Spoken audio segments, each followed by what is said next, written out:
comment arrondir son budget tout en prenant des vacances? En fait, l'idée est assez simple. Il suffit de louer sa maison ou son appartement. Avec la crise, la tendance est en pleine explosion. Les sites internet, notamment, regorgent d'annonces. Il faut dire que c'est beaucoup moins cher que l'hôtel.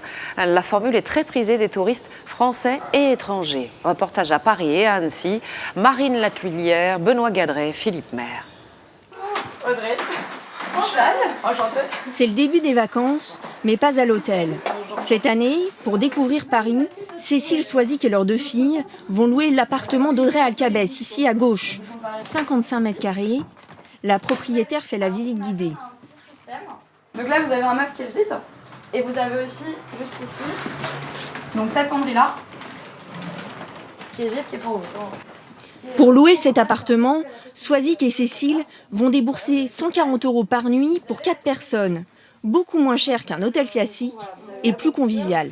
Biscotte, du sucre, vous avez du café sur la gauche. L'hôtel, c'était vraiment relativement cher, donc on a préféré cette solution. Et le fait que ce soit un appartement et qu'on soit avec les enfants, on avait envie d'avoir davantage d'espace et que ce soit un autre contexte. Louer son appartement, Audrey Alcabès en a l'habitude. Lorsqu'elle s'absente de Paris, elle préfère rentabiliser son logement, mais aussi accueillir des touristes du monde entier. On a des gens de Prague, on a des gens d'un peu partout, quoi. Portugal, Espagne, de Londres. Voilà, à chaque fois, ça permet de découvrir un nouvel horizon et de partager une expérience. Du côté d'Annecy, Hervé Huguet lui aussi loue à des touristes étrangers.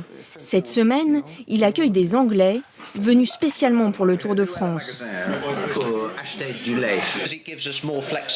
La location de maison, ça donne de la flexibilité.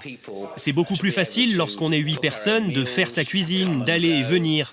C'est beaucoup moins contraignant que d'être à l'hôtel.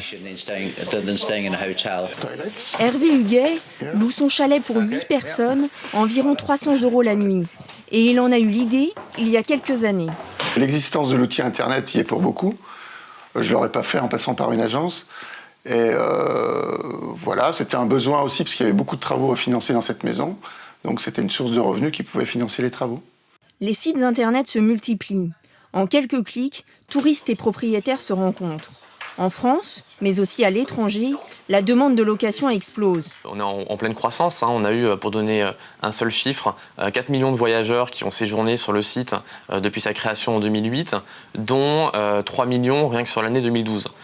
Cette année, 40% des Français prévoient de diminuer leur budget vacances. Une aubaine pour ces logements alternatifs.